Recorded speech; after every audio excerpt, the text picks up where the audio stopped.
Baik, segmen Biro Mencegah Rasuah bersama Membantras Rasuah. Narasumber kita pada hari ini, alhamdulillah, iaitu Yang Mulia Puan Hajah Nur Rashikin binti Haji Mat Saleh, penyiasat khas kanan dari Biro Mencegah Rasuah. Assalamualaikum Puan. Waalaikumsalam. Alhamdulillah, apa khabar Puan? Alhamdulillah sihat. Alhamdulillah. Ya, kalau pada 2 minggu lalu kita berjumpa sebelum bulan Ramadan, jadi hari ini kami ingin mengucapkan selamat berpuasa ya Puan. Puasa juga masih. Salam Ramadan. Salam Ramadan. Alhamdulillah.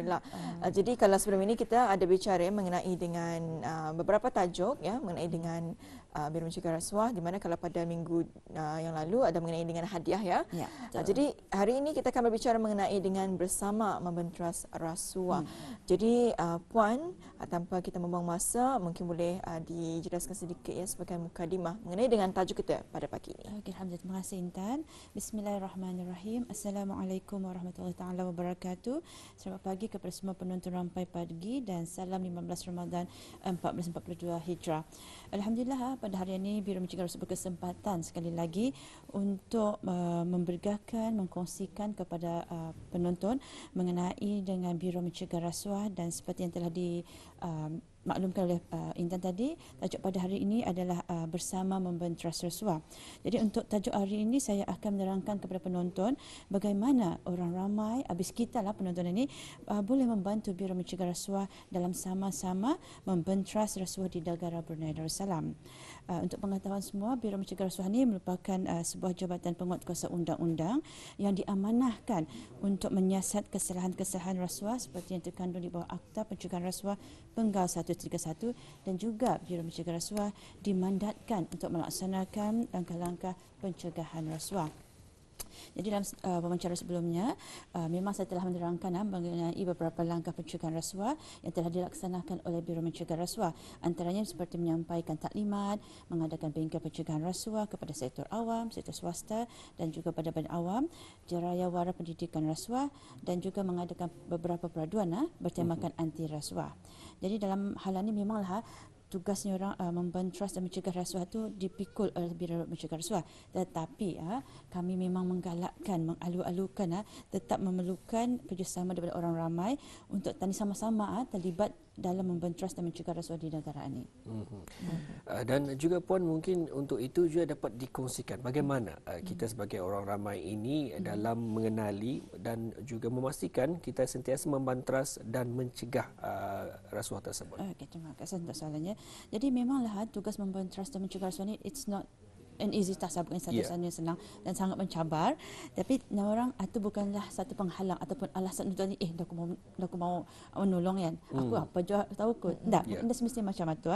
Jadi sebenarnya Biro Mencegah ini percaya orang dengan adanya kerjasama dan penglibatan orang ramai ini masih juga boleh membantu pelaksanaan tugas-tugas membentras dan mencegah rasuah dengan lebih berkesan lagi. Jadi kami juga menyorang bagi setiap golongan masyarakat ataupun sektor di negara ini sebenarnya boleh memainkan peranan masing-masing dalam mencegah dan membantras rasuah.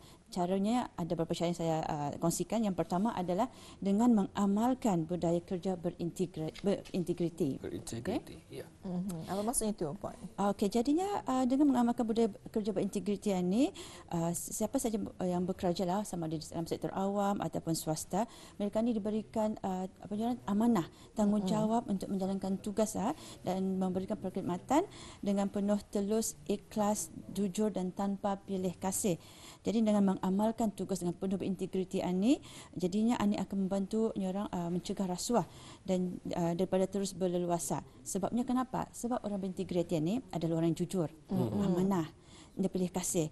Jadi kalau diorang sudah mempunyai sifat integriti ni, tidak akan mudah terpengaruh dengan orang dengan ganjaran, imbalan, sogokan ataupun upah apa ni yang cuba diberikan ataupun disogokkan kepada mereka ini. Yang pertama tu dengan mengamalkan budaya kerja berintegriti. Yang kedua adalah dengan mematuhi peraturan dan undang-undang di negara Brunei Darussalam.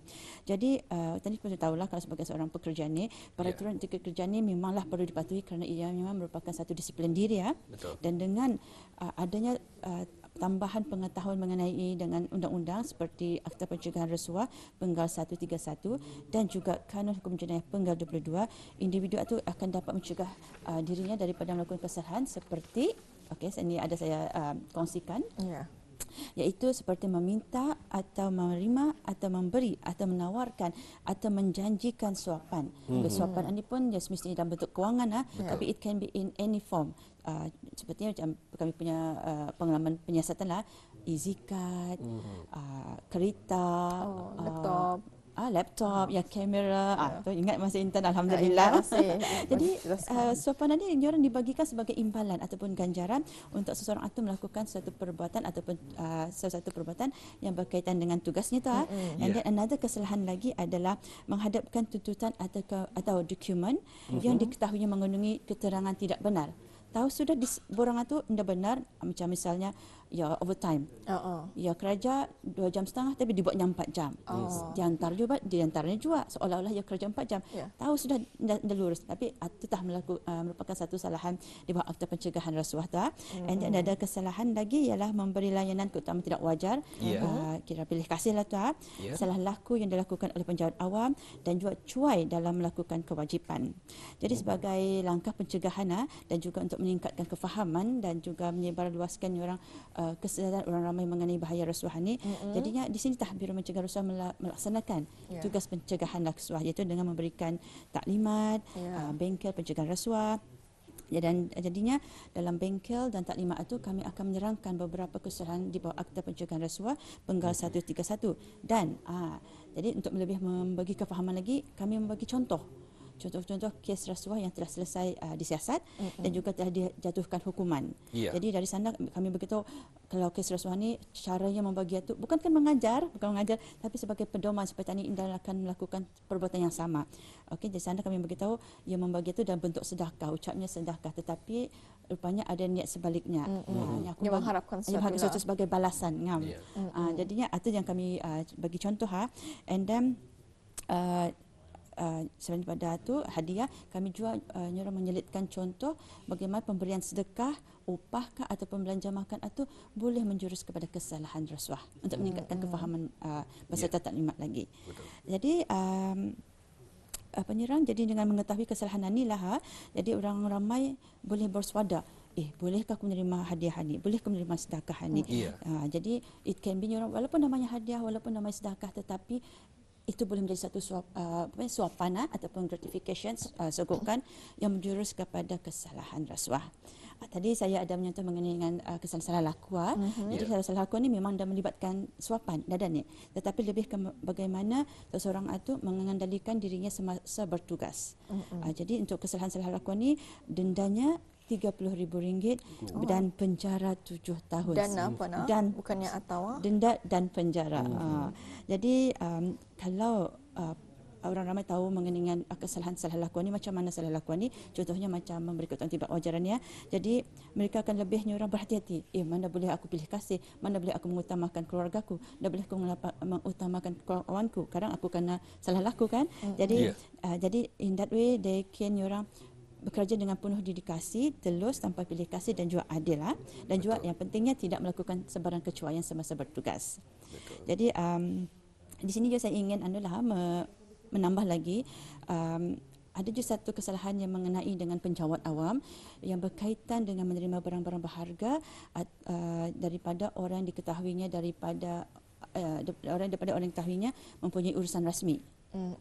Jadi mana-mana penjawat awam, jika mereka ini menerima barang-barang berharga tanpa bayaran, free lah sebagai hadiah ataupun tanpa bayaran nilai sebenarnya, maksudnya ada special discount daripada orang yang ia tahu ada urusan rasmi, sama ada sekarang, in the past, dulunya pernah ada ataupun yang akan datang, maka itu boleh menjadi satu kesalahan di bawah bab 165 Kanun Hukuman Jenayah Penggal 22 yang mana hukumannya denda dan penjara je sama jintan dan denda dan penjara tidak melebihi 7 tahun.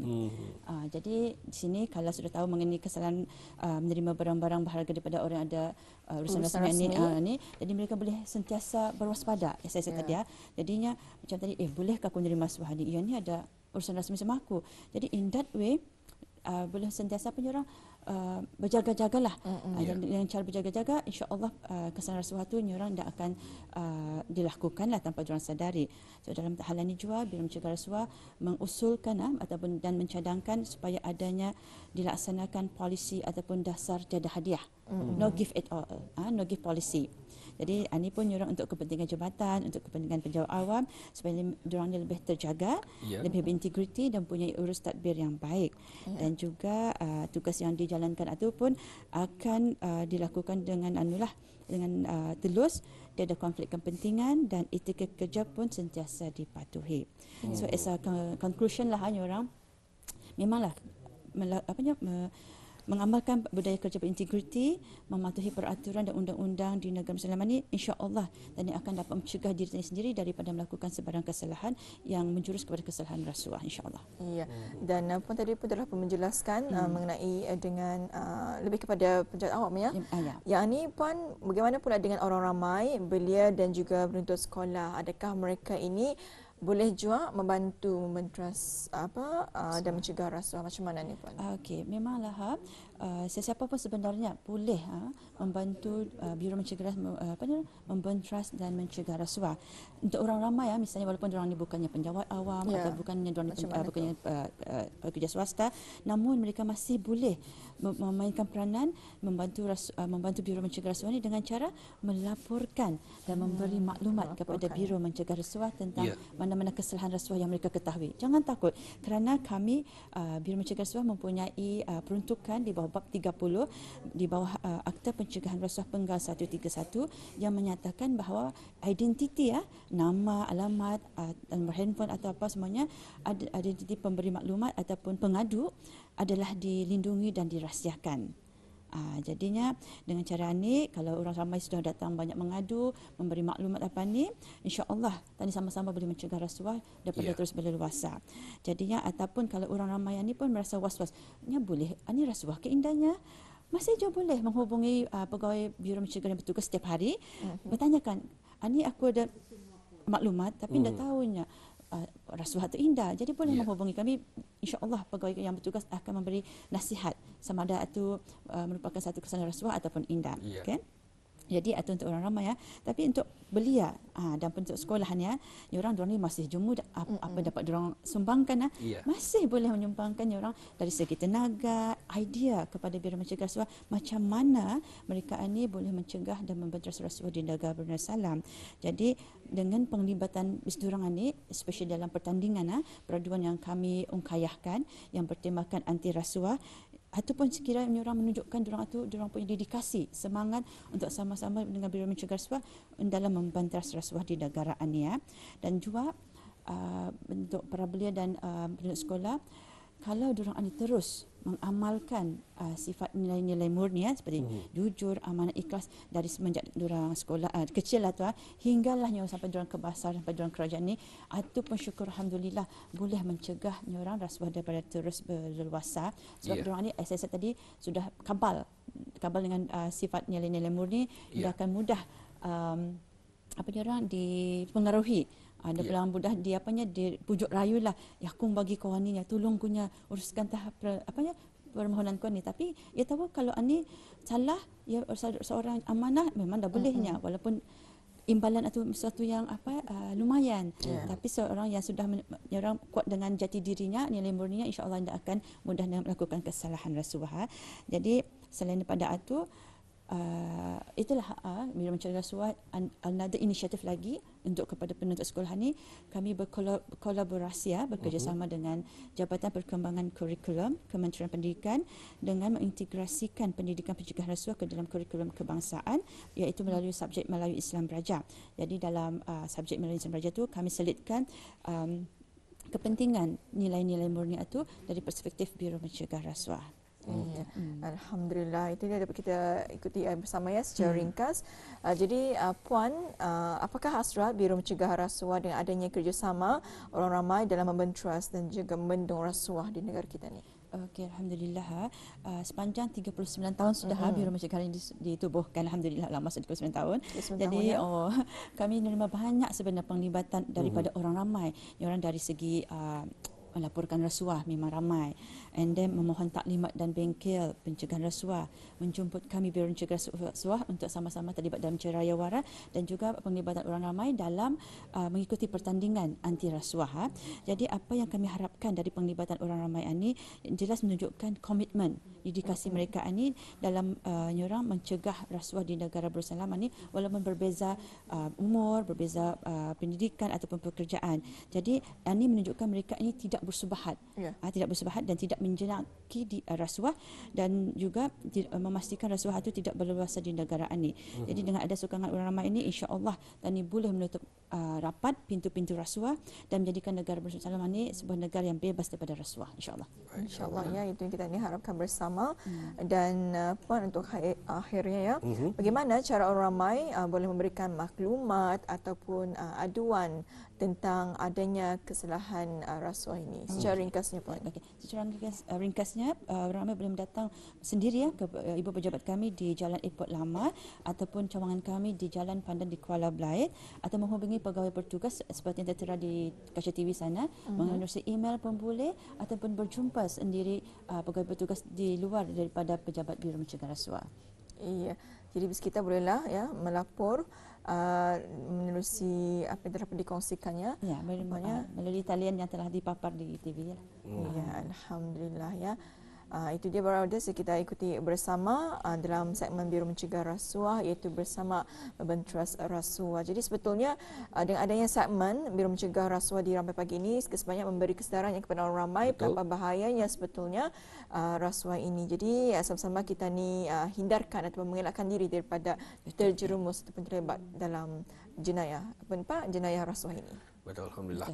Dan juga kita ucapkan terima kasih kepada narasumber kita, iaitu Puan Hajah Nur Rashikin binti Haji Mat Saleh, penyiasat khas Khanan bagi Biro Mencegah Rasuah, kerana bersedia untuk mengongsikan bersama membantras rasuah, tanggungjawab bersama, bukan sahaja penjawab awam namun juga sebagai belia-belia kita, penuntut kita juga mempunyai usaha, diperlukan usaha mereka itu untuk membantras rasuah tersebut. Sekali lagi terima kasih Puan. Sama-sama. Assalamualaikum. Waalaikumsalam.